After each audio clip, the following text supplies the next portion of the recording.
Alrighty. Next quest seems to take us to Xanathel. There we go, my taskbar wasn't going away.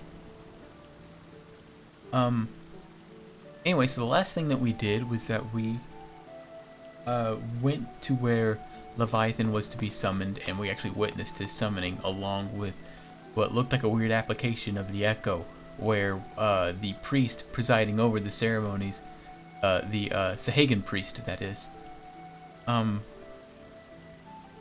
manifested into a sort of like disembodied soul, and then as we killed him, he was just kind of moving soul between bodies, possessing the next person in line, and it seemed to be absorbed and consumed by Leviathan itself as part of its ether. Not real sure what that's about, so hopefully we're gonna glean some information about that. I can guarantee that we're going to glean more information about the situation with Leviathan. We are expected in the command room, so we will go to the command room. Merylwyb, I will talk to you. There used to be a hamlet beyond South Tidegate in western Lanosha. Hearthstone, 'twas called. Some years prior to the Maelstrom's founding, Leviathan rose from the briny depths and set about unleashing watery hell upon us. On that occasion, the company of heroes put him down before he could do too much damage. But when the bastard came next, this time in the wake of the calamity, we were not so fortunate. Weary of ravaging our shoreline, he summoned a tidal wave which fair leveled Hearthstone and washed the soil away for good measure. Dang, so he's been summoned a lot. The area was subsequently occupied by the Sahagan. Aye, the thrice-damned creatures transformed it into a spawning ground for their brood. Given the quantity of crystals stolen to feed him and his legion of thralls, we can be fairly sure that Leviathan is stronger now than in his previous incarnations. If that sea demon is left to wreak havoc, what befell Hearthstone may well befall a larger settlement, even Limsa. That cannot happen. The primal must be stopped. That was ever our objective, Admiral. But how are we to achieve it? The sea is Leviathan's uncontested domain. The ships of the 3rd Squadron could not close to within 100 yards of the primal, nor could their cannons pierce his defenses.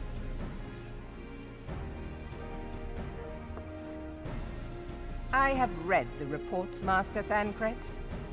Our warships may as well have been bloody pleasure barges for all the good they did. 7 hells! Is there no way that we might strike back? Let's just do what we did with Garuda. The company of heroes defeated Leviathan, having first lured him into an inlet, but we must needs contend with him upon the open sea. It will avail us little to consult past experience.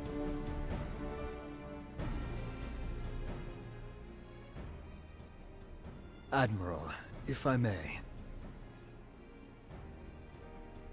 Speak freely, Marshal. By all accounts, Leviathan's most formidable weapon is the very sea itself. Waves and whirlpools, tides and currents, all these things are his to command. The key to victory, I believe, lies in disarming our foe. This, in effect, is what the company of heroes achieved with their ruse. We cannot lure Leviathan from the sea a second time. But what if we could weaken his hold upon the element of water? I have heard of devices capable of such wonders. They draw upon the power of corrupted crystals, I am told. Crystals. If mounted upon a ship, such a device might be used to prevent Leviathan from bringing the full force of the sea to bear against us, rendering him no more dangerous than any other sea serpent. Of course! Sid built a similar device to grant the Enterprise safe passage through Garuda's Tempest, did he not? Begging your pardon, my lady, but to give credit where it's due, this is something I heard from an old arcanist friend of mine. It makes little difference who thought of it first, so long as it works. Beg the specifications of this device from your friend, and I shall pass them on to our people at Naldek and Vermelis. But before we proceed any further, I would voice one concern. Piercing Garuda's defenses is one thing. Suppressing Leviathan's attacks, quite another. In matters of science, I am as a babbling babe, but I cannot well imagine that such a feat would be possible without a veritable mountain of corrupted crystals. The question being, do we have a ship big enough to bear such a burden? Mayhap not, Admiral, but two might. Recall you the tale of Mistbeard's greatest haul? It is said that he lashed two ships together, side by side, the better to bear his plunder. Mistbeard from By your Sistasha? leave, we might attempt to repeat the trick. The gods know it would be quicker than building a new vessel. Mistbeard did this. Truly, Marshal, upon the subject of the Pirate King, you are as a scholar.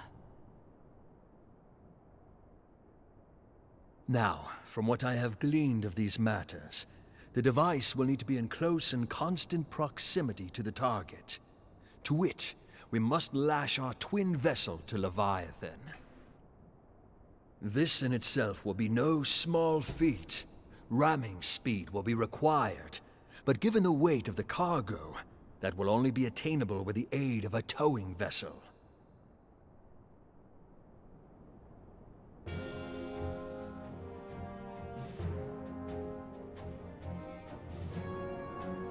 Suffice it to say, the task of piloting said vessel will entail considerable danger, and I would not ask it of another. I volunteer myself. 'Twill be dangerous for all involved, but we have no better recourse. He's just Sid in Very well. disguise. Even kind of sounds like him. Commodore, assemble the remnants of the fleet at Merylwyb Bay. Give priority to our soundest vessels. The repairs can wait.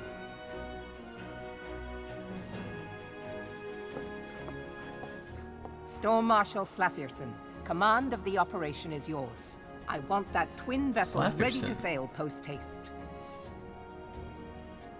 At once, Admiral.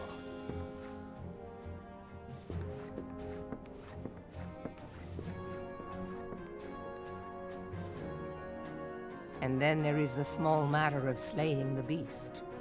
The fate of Limsa Lominsa rests upon your shoulders once again. Go well, warrior of light.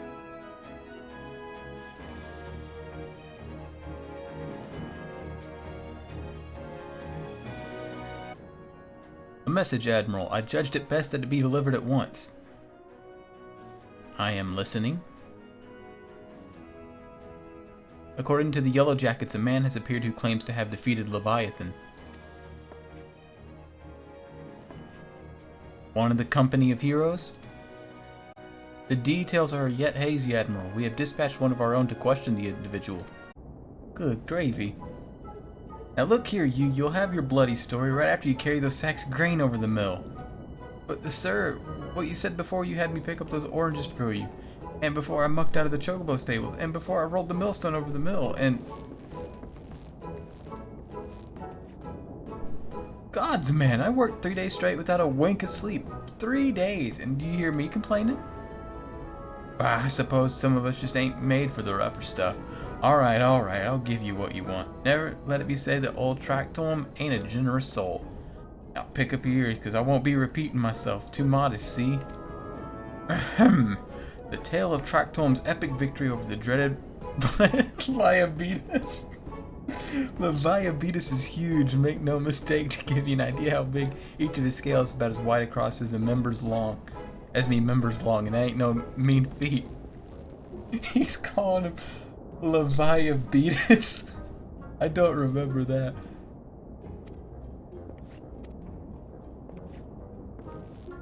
I grabbed Leviabeetus by the tail and tied him up in knots, but not wanting to take all the glory for myself, I let me mates in the company of heroes handle the rest.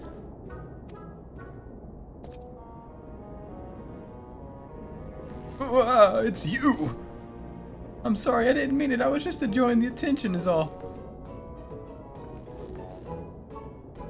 I was never part of the company of heroes. I'm no marauder. I'm actually a complete coward. I'm nothing. I'm chocobo dung. I sure as hell didn't fight Leviabeetus, but I have seen him with my own eyes. It was a fair few years back when I was working as a baker's hand. I was shirking me duties one day, loitering around the arbor, when I saw it, a great big massive sea serpent, some malms off the coast, with a fleet of galleons making straight for it, cannons firing. I was so bloody scared I soiled myself right then and there. Oh gods, just remembering that day made me soil myself all over again.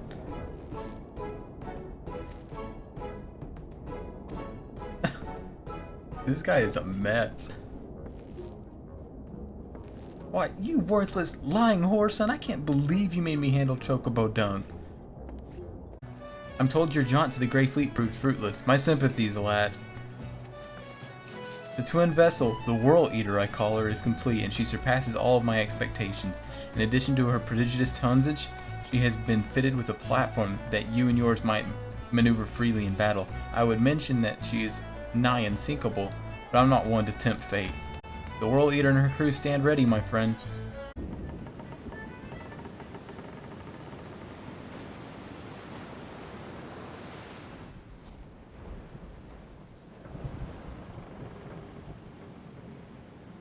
He's waiting for us.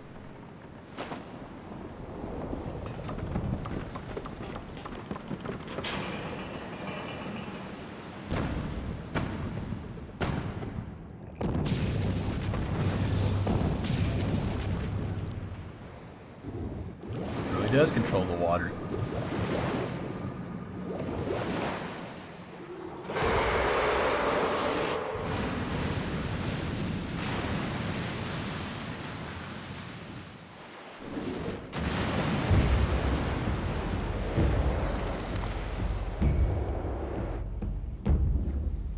What if it did and they didn't try it?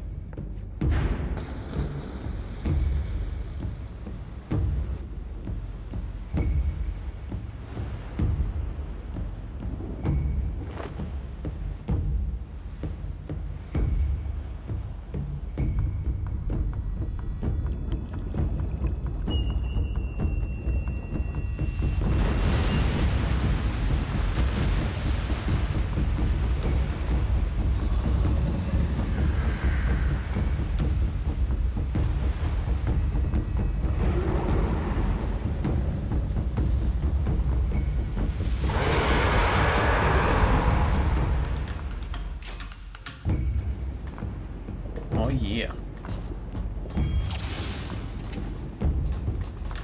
Let's go, foam finger.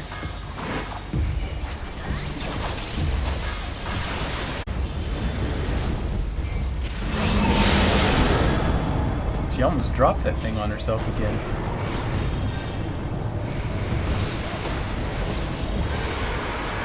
Dang, I didn't even break my galvanize.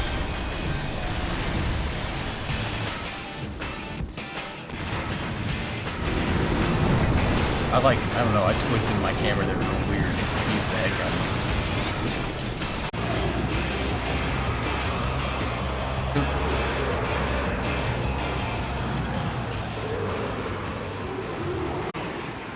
Oops. Down goes the Leviathan.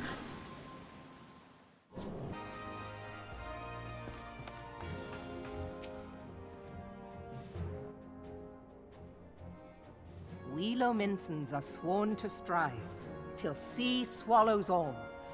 And swallow all it would have, had Leviathan prevailed. That we still strive now, we owe in no small part to you. Not for the first time, you have delivered Limsa Lominsa from the wrath of a primal. Never has our nation known a stouter ally. Hey, you're welcome. And thank you. On behalf of my people, I give you my humblest thanks. Oh, you're welcome.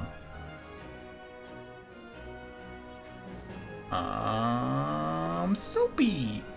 'Tis meet that I give thanks to old Mistbeard, too, for his fine solution. Whatever else he may have been, 'tis clear he was a resourceful soul. Would that I had a man like him in my service.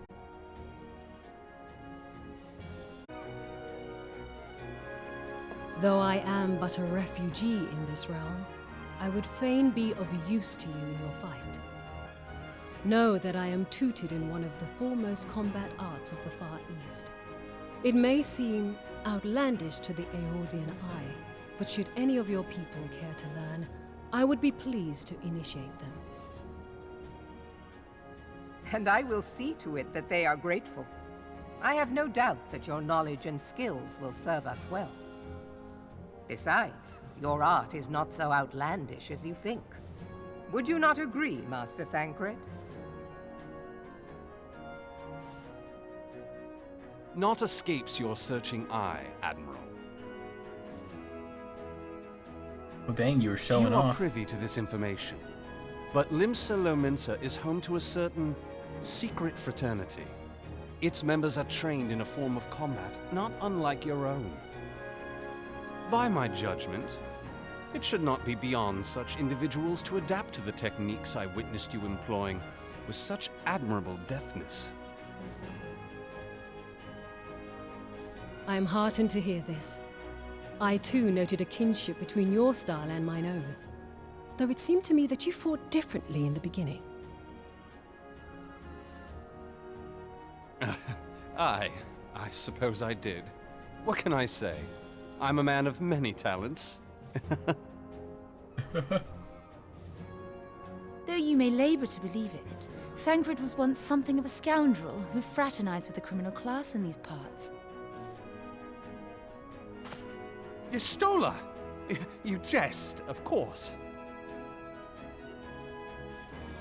But for a chance encounter with Alphinaud's grandsire, he might never have left Limsa Lominsa, or received an education in Sharlayan, or taken up his post in Ul'Dah, which is where he trained in the blade, lest you wonder. Well, I'm sorry. I didn't know it was Minfilia, Thancred's please. story time. Now tell my story. It would seem there is more to you than meets the eye, Master Thancred.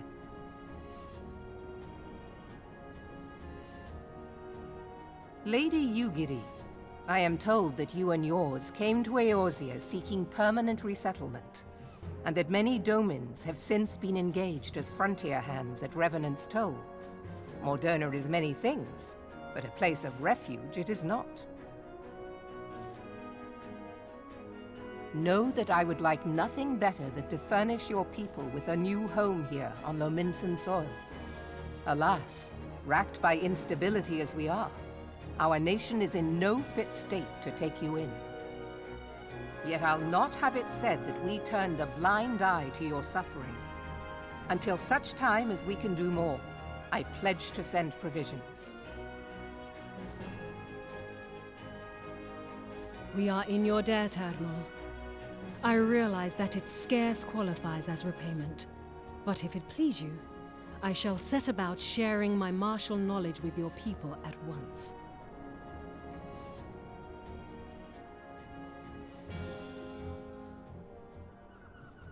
Yeah, it's an interesting trade.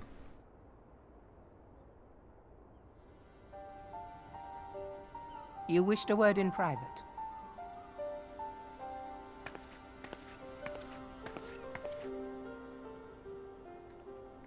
The better not to spoil the festive mood. History repeats itself, Admiral. As the kobolds did before them, the Sahagin resorted to summoning their god over a territorial feud. They acted in self-preservation. It may be that the Sahagin initiated this particular clash, but how it begins does not interest me so much as how it ends.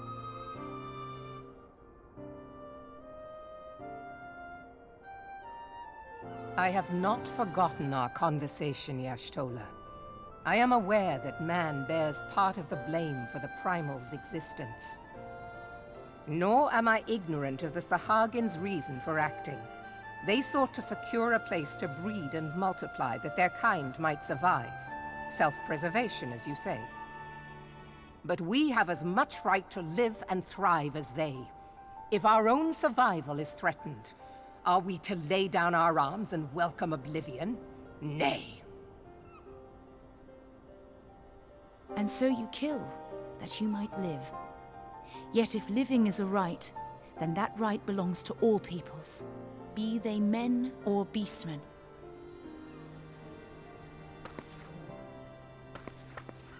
I'll not deny your reasoning.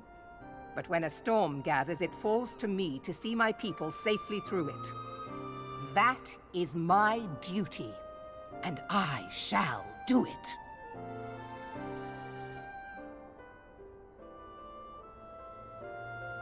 As must we all, Admiral. Stay the course then, but know that it will lead to no good end.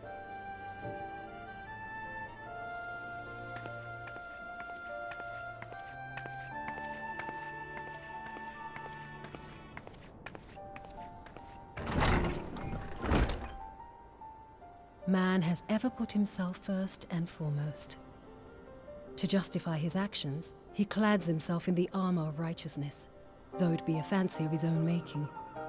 In this, mayhap the Garleans and we Domans are not so different.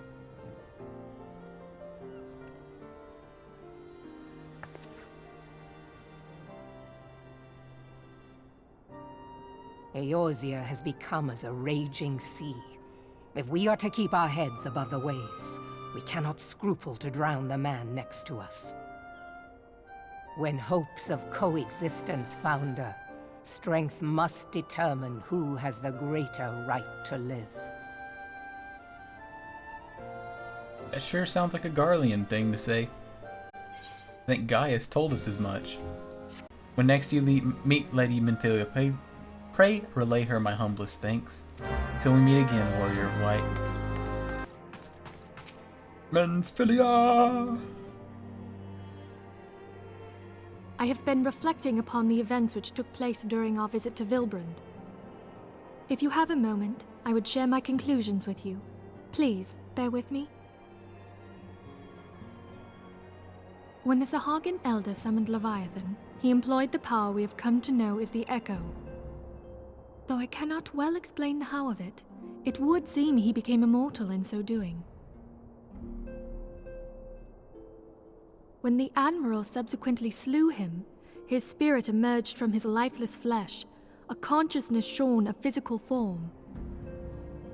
Thus transfigured, he took up residence in the body of his minion with the ease of a man donning a favorite glove. Long have I known that the Echo allows one to pass through the walls of a man's soul.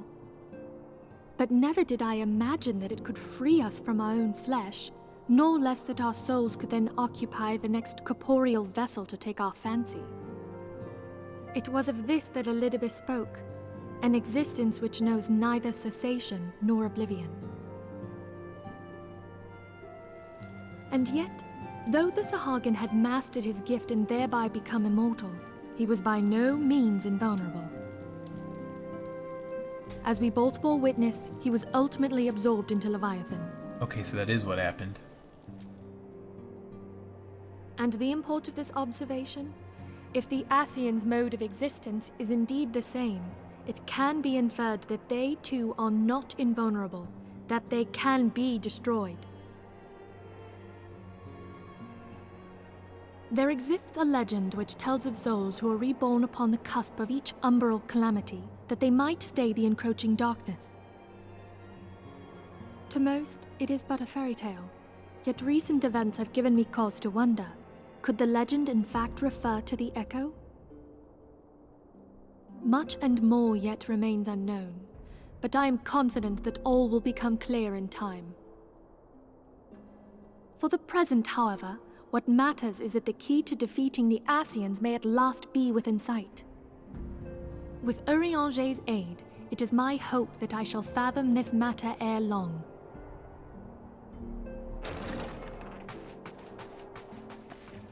Speak of the devil. Oh, I was just about to send for you, my friend. Is Artemis? Grave tidings from the Sharlayan motherland, my lady. It doth concern our distant allies, the students of Baldessian. What of them? My lady, the Isle of Val, which for many years hath been the Order's home, is no more. No more? Whatever do you mean? I relate only that which hath been conveyed unto me by our agents. An etheric wave of the highest magnitude was recorded in the region. Soon thereafter, 'twas observed that the isle had ceased to be. Sorry about 'Tis that. postulated that a magic was evoked, like in power to Ultima. 12 preserve.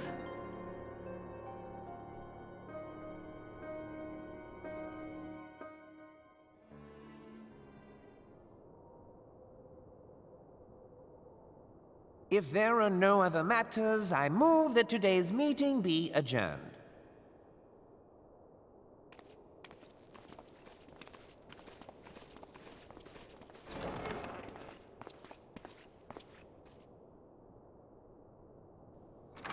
The Leggy Adelegy didn't seem very interested in leaving.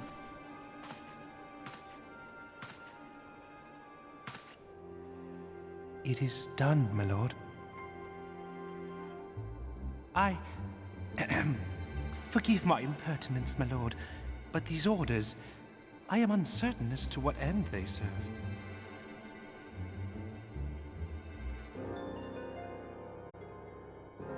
Revolution.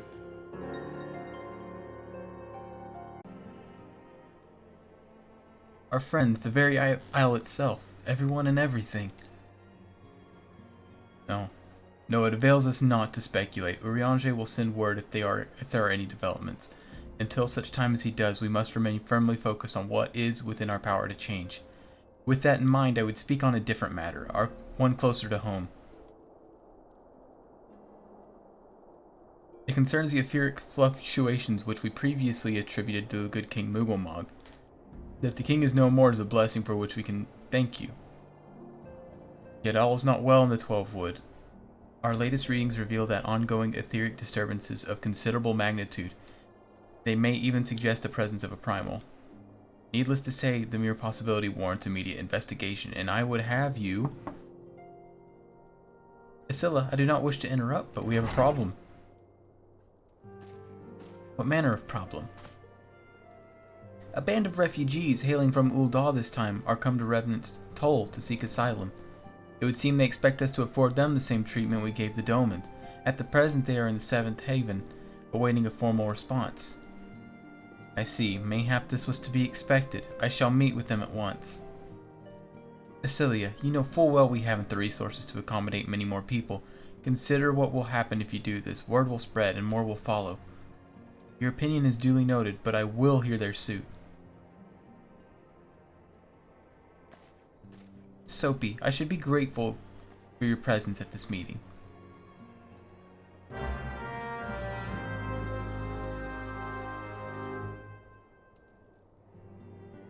Uncomfortable situation for sure.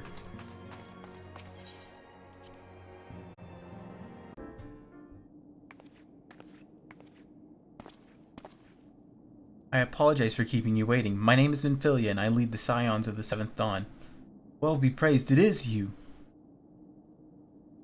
We're ready and willing to work, same as the Domans. Just give us a task and we'll see it done. Pray calm yourselves. I appreciate your enthusiasm, but I know not of your situation. Beg your pardon, Antecedent. I ain't so good with words. We've been living off the scraps of Ul'Dah for years now, trying to piece together a life to replace the ones that got took. They say there's work, but there's not for an honest man. Not as wouldn't sully his soul sooner than his palms any road. The Flames do what they can for us, of course, but it ain't near enough. And it's only getting worse. When the calamity brought us to our knees, those rich bastards in the cities didn't help us. They climbed up on our backs. They don't pretend to be clever, but even I can see what's coming. I know I knew we had to run. The only question was where, and then it came to me. Revenant's Toll. I mean, you took them foreigners in, didn't you? So surely you do the same for us. I fear the situation is rather more complicated. While it is true that we accepted the Doman's petition for aid, that decision was the product of an extraordinary circumstance. I sympathize deeply with your plight, but pray understand that it is not possible for an organization of our means to aid all who have been affected by the calamity. And so it is with great regret that I must deny your request. But we've nowhere else to go. You're turning your back on us? If I might have a word. Tataru, is aught amiss? Ill tidings from Ul'Dahn, my lady. Alphinaud has been wounded. What? How? Is it serious? I cannot say for certain, but I fear it might be. According to the flames, the refugees started a riot. They went wild, apparently, lashing out at any and everyone. But that can't be right. Why would they? They must have been provoked. The demonstration was meant to be peaceful. Seven hells. Now the Blades have an excuse. They'll round us up and kill anyone who tries to resist. Antecedent, please. If you wouldn't help us build a new life, at least help us keep the ones we've got. My lady, we are not the ones to stand idly by and watch innocent suffers. However, until we know more of the circumstances surrounding this riot, I am not certain of what aid, if any, we can provide. If the authorities determine that refugees attacked without provocation, then those responsible will have to answer for their actions. Can you be so blind? Find Alphinaud and quickly. If he is in danger or worse, I would have you and none other by his side. They call me Soapy the Finder. Thank you. Pray do not concern yourself with the matter we were discussing earlier. Ida and Papalima will see to it. Alphinaud is being treated at the Hourglass. Hurry, Soapy. I have no idea what the Hourglass is. Not an inkling. So I was going to say earlier that whenever I played this game the first time, I definitely could not keep Teleji Adeleji and Lord Lolorito separate in my mind. Like I knew they were different people, but I couldn't figure out who did what action. And so I'm actually kind of surprised to, I knew that there had to be some sort of ulterior motive when Teleji Adeleji was allowing, or rather helping the Domans find haven in Revenant's Toll. But it was Lord Lolorito who was being so defiant and so, very much with his foot down. So, I was not sure what Teleji Adeleji's angle was. After that last cutscene, you see that he is, in fact, definitely plotting something, and it is, according to the framing of the scene, very sinister. So,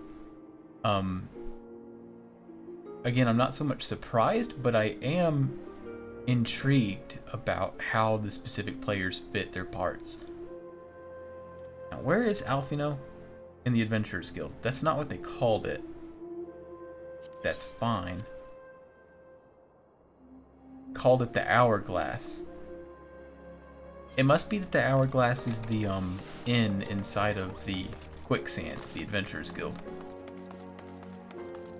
So they are the same place, but not the same establishment.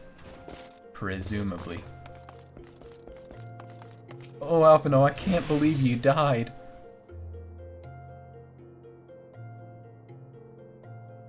Come, you must have gathered by now that Tataru is given to exaggeration. As you can see, I am quite well. Ul'Dah, on the other hand, is not. This riot was anything but an isolated incident.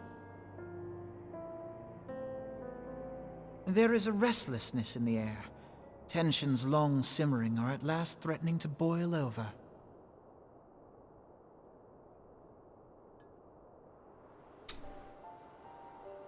Ul'Dah is a nation infamous for the great disparity between the wealthy and the poor.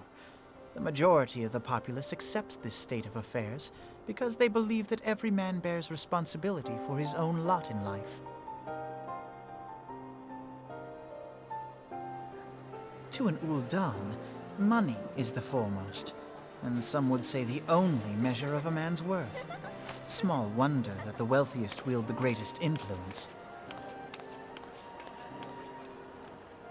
So where do the refugees fit into this social hierarchy? What place is there for those who fled Alamigo and the destruction of the Calamity? Plainly, there is none. They have no wealth, no power, and no worth. To the Ul'Dahn way of thinking, they may as well not exist.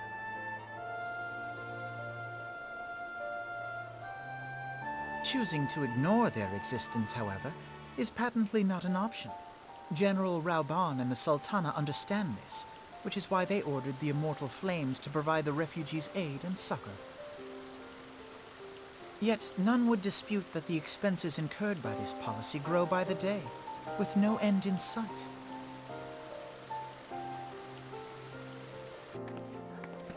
This has prompted more and more Ul'Dahns to question their obligation to aid these worthless wanderers, while more and more refugees have come to resent their treatment at the hands of the sneering citizenry.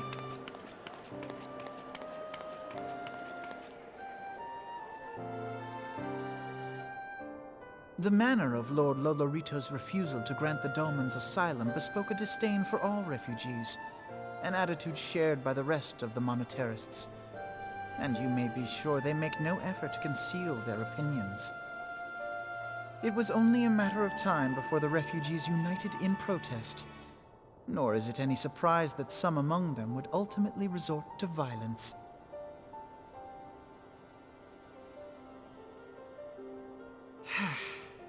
That the Immortal Flames should choose this of all occasions to engage in joint training exercises with the other Grand Companies. By the time they return, the situation may well have deteriorated beyond mending.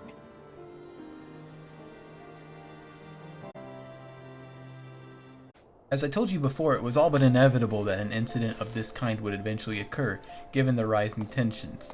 Nevertheless, I have reason to believe this particular riot may not have been spontaneous. Have I piqued your curiosity? Good. And you will accompany me to the Hall of the Flames. I would hear what Reborn has to say on the matter. I would too.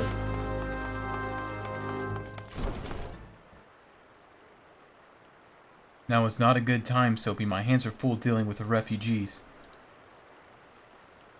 Precisely the matter we wish to discuss, General. Alphinaud, back on your feet already. You may credit my swift recovery to your healers. Your medics.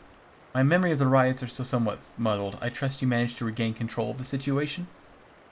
Not entirely. We secured the city soon enough, but not before unrest had spread throughout the surrounding territories.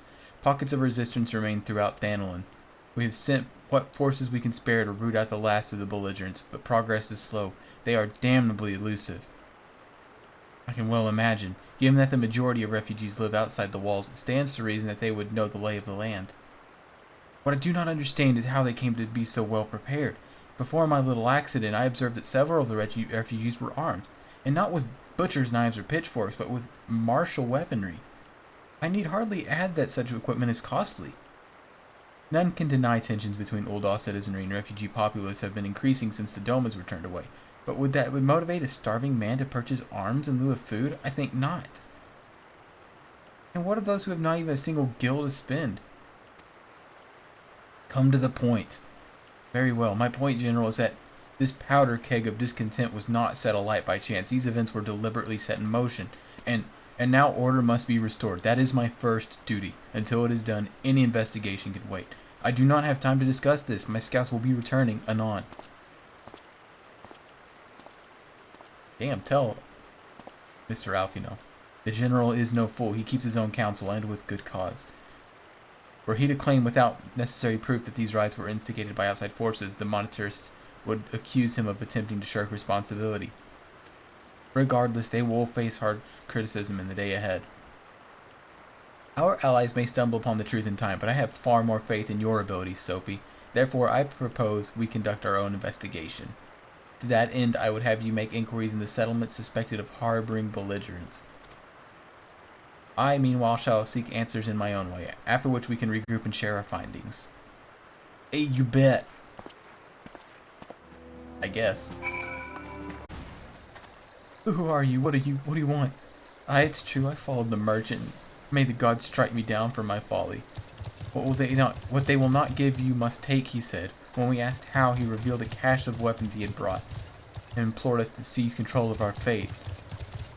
But when the flames found us, we didn't know what to do. Our leader tried to parley with theirs, but then they started arguing and then fighting, and then everyone was fighting, and the flames were shouting to give no quarter.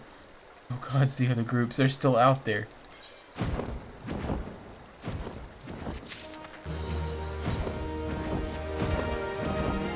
The other refugees are hiding in the caves south of Lost Hope, but to approach them would be fruitless.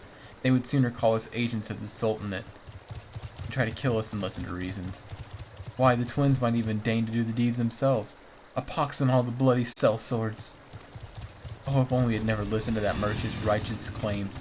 He said if our cause was righteous, that the gods would never suffer us to be defeated. Oh, it's Scared Girl.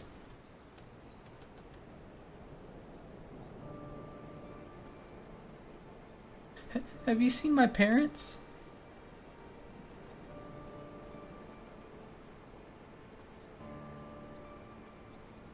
They told me to stay here with the others. They said they'd be back soon, but it's been days. They left with the man from Ul'Dah. They said they were going to change everything.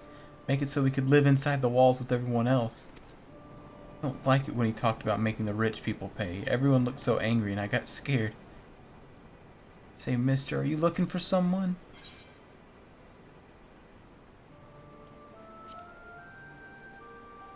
I'm looking for someone stirring up trouble. You mean the man who left with my parents? But I don't know where he...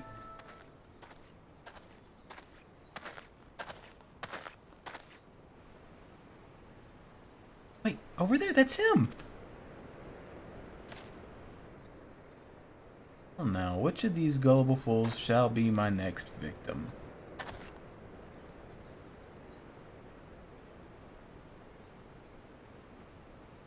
I'm gullible. I've read every ceiling. He's getting away! Go get him, mister! Hope your parents come back.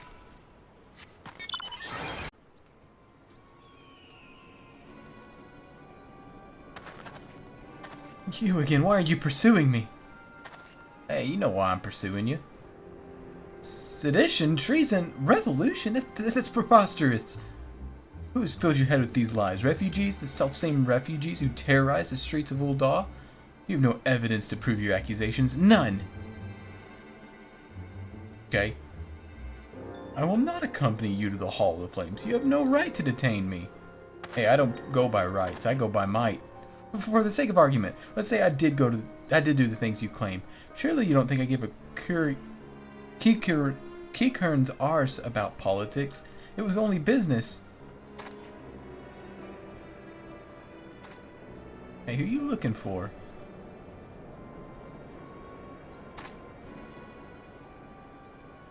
You ain't looking nobody but me.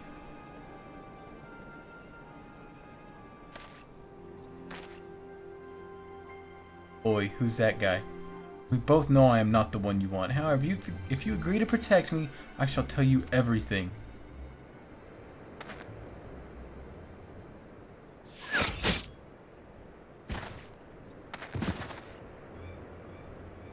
Good shot. Better getaway. What's all this commotion? My man got shot. If only we were taller. Could have seen him. I'll go get the stilts. I don't need stilts. My height slider is all the way to 100. How'd you get so tall? Character creation. I made a mistake at that part. In any case, it's obvious you are not the one we seek. You must carry on with your investigation, Scion. Hey, you bet. What news, Soapy? What new? What news? There we go. Murdered? Damn it, all the set of hell. He was not simply murdered, Soapy. He was silenced. Do not despair, though. We may be closer to identifying the true orchestrator of these riots than you realize. Please Commander Swift has kept us apprised of your recent activities. You've made great strides towards quelling the violence. Despite our best efforts to determine what provoked this uprising, the truth continues to elude us. Have you uncovered aught which might shed some light on the mystery?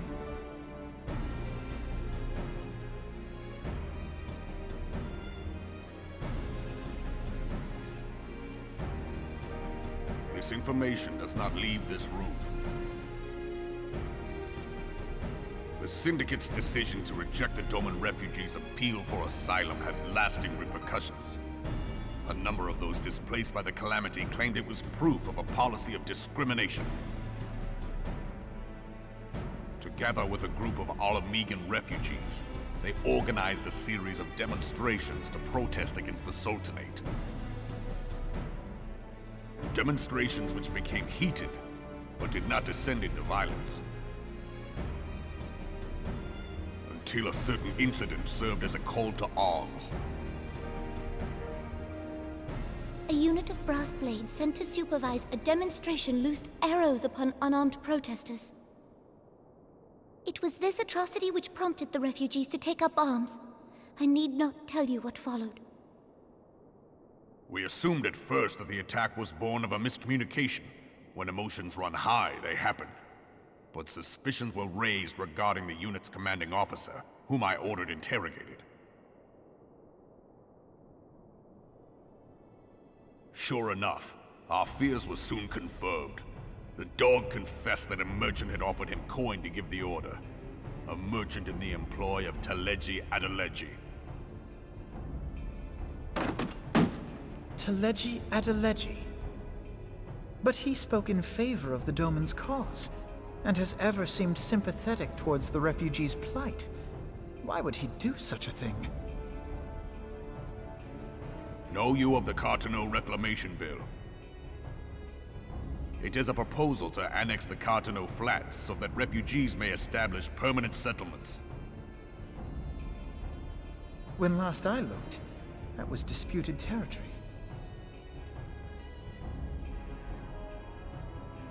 Aye. Some might even call it a battlefield. Carteneau is where Bahamut caused the calamity.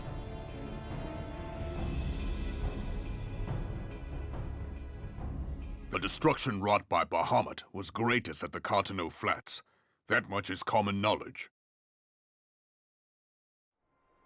What is less well known is that his rampage laid bare ancient Allagan ruins, of which no record existed.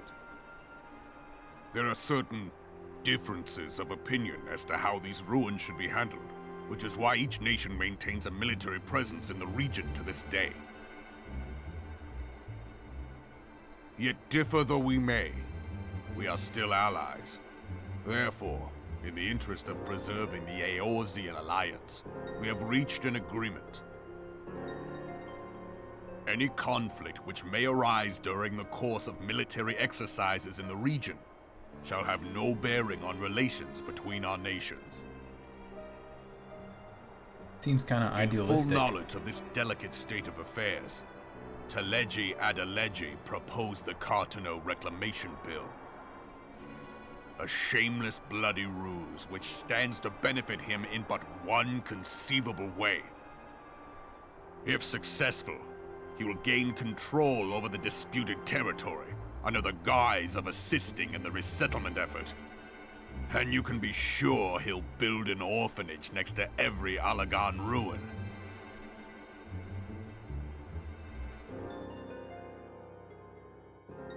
The man would threaten the unity of the Eorzean alliance and risk countless lives for personal gain.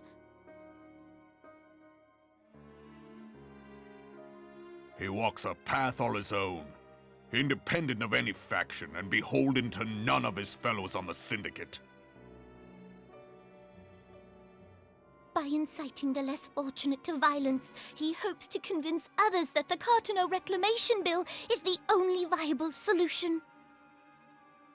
His sympathy for the plight of the Domans was not but posturing to gain credibility with the refugees. Of that there can be no doubt.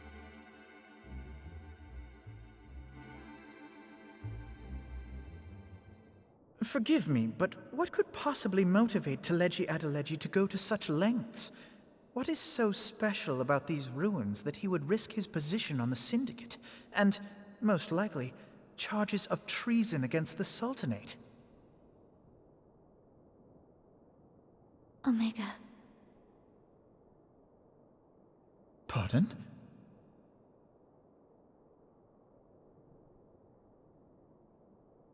An Ul'Dahn monstrosity, not unlike the Ultima weapon. Mayhap larger, we know not. It has yet to be fully excavated. Ul'Dahn inscriptions indicate that it was created to fell Bahamut himself. If accurate, it might explain why Nael Van Darnus chose to bring the Red Moon down upon the Cartano Flats.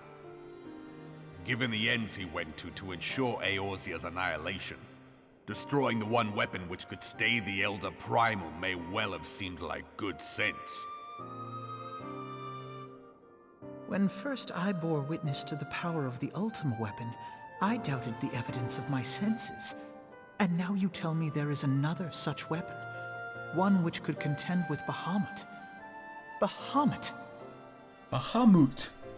Aye, we were skeptical ourselves.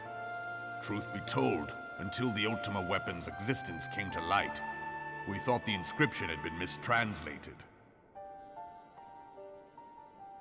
At present, Omega is more akin to a fossil than a tool of war, having long since ceased to function. As such, its true potential cannot accurately be gauged. However, if someone were to restore it, as the Garleans did the Ultima weapon, I have little doubt that he would wield untold power. Power enough to subjugate Ul'Dahn like as not, and the rest of Eorzea besides, which is doubtless why Teleji Adeleji yearns to have it. That he should aspire to world domination. He who has ever walked 2 paces behind Lord Lolorito in matters of commerce. 'Tis in acknowledgement of his own limitations that he seeks this power. Woe betide us all should we allow him to have it.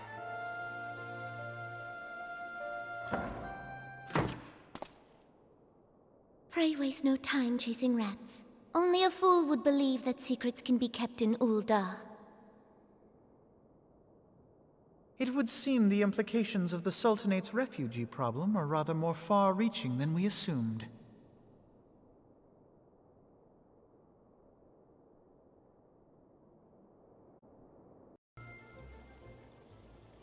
I should be glad to know the truth, and yet the thought that all this chaos was a product of one man's lust for power sickens me. How long do you think they intended to hide the existence of Omega from the Scions? That they even felt the need to do so is most troubling. It would be in our best interest to learn more of the military activities in the disputed territories. You are, of course, the Scion best suited to this task. Do take a moment to visit the Adder's Nest and make inquiries at the earliest available opportunity. Be gone, whelp! This is no place for children. Oh, it's the little girl from outside the wall. I'm sorry.